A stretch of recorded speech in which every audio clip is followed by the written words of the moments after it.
tourne et nous avons manqué de temps. Hein. Je me sens surveillé, mais je vais essayer de ne pas trop décevoir. Je voudrais parler du contexte dans lequel ce référendum assez insolite a lieu et des conséquences qu'on peut imaginer pour à l'intérieur du Royaume-Uni et de l'Union européenne.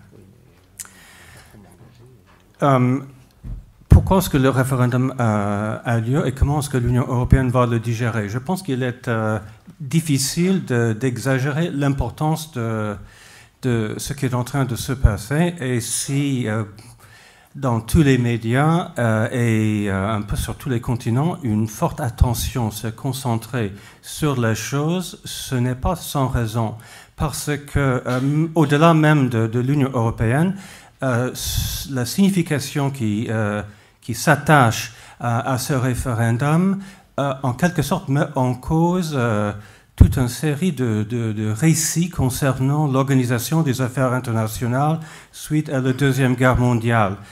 Je pense au récit de l'internationalisme, celui de l'économisme, selon lequel ce sont toujours les questions économiques qui priment sur toutes les autres, et un récit qu'on pourrait appeler le sans-frontiérisme. Et j'ouvre une petite parenthèse au début de mon intervention sur cette question de l'économisme. Je travaille dans une grande entreprise, je ne sous-estime absolument pas l'importance des questions économiques. Elles sont en effet très importantes pour les dimensions sociales, politiques et même dans le domaine des affaires internationales. Mais ce n'est pas le seul domaine qui pèse dans les affaires humaines. Les questions politiques et de souveraineté qui ont été soulignées avec beaucoup d'éloquence par Roland Hureau pèsent énormément également. Et je vais citer trois illustrations de ce propos qui viennent d'ailleurs, d'endroits que je connais, parce que je suis d'origine canadienne, de la partie anglaise du Canada. Vers le début du XXe siècle, il y avait une élection au Canada sur la question de savoir si le pays devrait tout simplement être annexé par les États-Unis. Et un grand parti politique à l'époque pensait que oui, et l'autre grand parti disait non, ça voudrait dire ne plus être canadien, et donc ce serait une très mauvaise décision. Et finalement, c'est ce deuxième parti, le Parti conservateur en l'occurrence, qui a emporté cette élection absolument cruciale. Pourquoi est-ce que je cite ça? Parce qu'aujourd'hui, au Canada, il y a une culture politique très différente des Américains. Je n'implique aucune critique vis-à-vis des États-Unis. Je constate simplement qu'il y a beaucoup de différences sur le port des armes, sur la place des protections sociales, etc., etc. Et donc, je pense qu'aujourd'hui, vous aurez très peu de Canadiens qui diraient, oui, finalement, on aimerait bien faire partie des États-Unis. De même, au XIXe siècle, des libéraux britanniques estimaient que pour le bonheur des Canadiens français, il importait qu'ils soient privés de ces fardeaux passéistes qui étaient leur langue et leur religion pour qu'ils puissent rejoindre les forces du progrès. Mais les élites britanniques ont décidé de ne pas accepter les recommandations en ce sens. Et aujourd'hui, je doute fort qu'il y ait beaucoup de Canadiens français qui en doutent. Et pour conclure par un troisième exemple un peu provocateur, si on pense que la seule chose qui compte, c'est les questions économiques, pourquoi ne pas inviter les différentes régions de différents pays de se joindre à des pays voisins qui seraient éventuellement plus prospères, l'Alsace à l'Allemagne par exemple, ou le nord de l'Italie à la Suisse.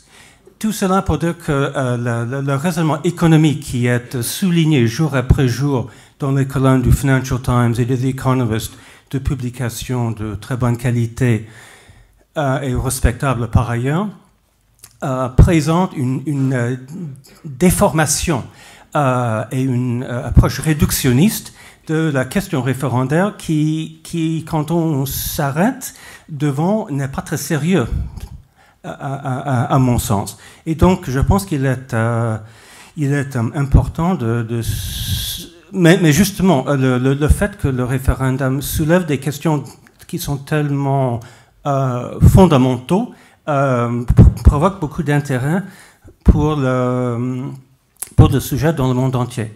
Alors le Royaume-Uni a une histoire très, très différente, très particulière. Les institutions qui existent aujourd'hui sont très anciennes et jouissent d'une légitimité depuis des siècles et encore aujourd'hui largement répandue dans le pays. Les secousses des deux guerres mondiales n'ont pas atteint dans le cœur de la vie institutionnelle du pays le Royaume-Uni comme elles ont pu le faire en Allemagne, en Italie ou même en France.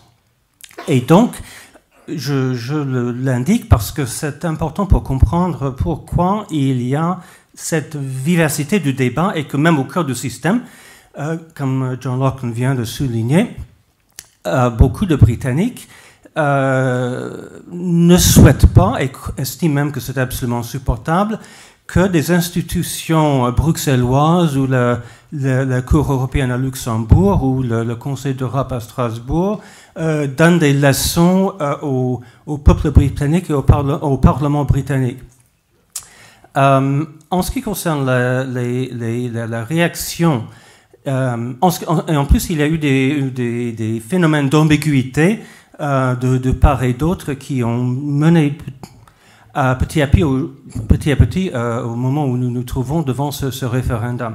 Côté européen, les institutions européennes, comme chacun dans cette salle sait, je pense, l'approche préconisée par Monnet consistant à faire avancer l'Europe par des petits pas technocratiques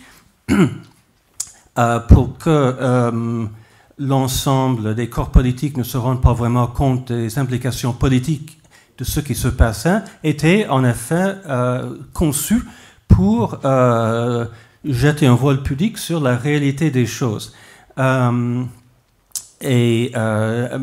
l'époque du traité sur la Constitution européenne aussi, dans ce texte de 2005, il y avait une approche voulue par ces auteurs de ne pas dire clairement où étaient attribués les différents domaines de compétences législatives parce qu'on ne voulait pas que ce soit clair dans quel point les institutions européennes devaient petit à petit prendre le dessus sur les institutions nationales. Côté britannique, il faut dire qu'il y a eu des stratégies d'ambiguïté aussi. Par exemple, pour les élargissements ont toujours été approuvés, surtout pour affaiblir l'Europe. Et vis-à-vis de la notion d'une Europe toujours plus proche, une union toujours plus proche, les Britanniques ont toujours été contre, mais sans le dire. Donc aujourd'hui, qu'est-ce qui va se passer? Je pense que à l'intérieur de l'Union du Royaume-Uni, si Brexit l'emporte, le sort de David Cameron sera sérieusement mis en cause. Si le Brexit ne l'emporte pas, la bataille continuera, je pense. Et en ce qui concerne l'Union européenne, si le Brexit l'emporte, il y aura je pense, une tentative très forte de renforcer les institutions européennes pour compenser. Et il ne faut pas l'oublier, ou il faut en être conscient, il y a une conscience de la part des partisans du fédéralisme en Europe de la problématique actuelle où l'Union européenne ne résout pas les problèmes ni de sécurité ni économique des peuples. Les promoteurs d'une Europe toujours plus unie sont conscients de ça. Et ils estiment que l'Europe est au milieu du gué et il faut un très puissant coup d'accélérateur pour que on puisse aboutir à une simplification des institutions, à une réactivité grandement accrue et un rapprochement des institutions du peuple. C'est ça leur agenda. Et donc, en ce qui concerne la réaction des États membres, je pense que l'Allemagne pourrait être sympathique ou relativement ouvert à cette ce coup d'accélérateur, parce que pour l'Allemagne, je ne pense pas que c'est une volonté de dominer les autres pays, mais simplement pour des raisons géostratégiques, elle a besoin d'un voisinage stabilisé et elle souhaite que sa puissance économique soit ancrée dans des structures transnationales parce que les méthodes, un système plutôt national ne lui a pas bien servi par le passé, et il reviendra à la France. La France aura un rôle très important justement dans l'arbitrage entre des différentes tendances, plus ou moins centralisateurs, plus ou moins souverainistes. Il sera très intéressant de voir comment la France réagit à ce fardeau qui, de toutes les façons, va très bientôt lui incomber. Merci.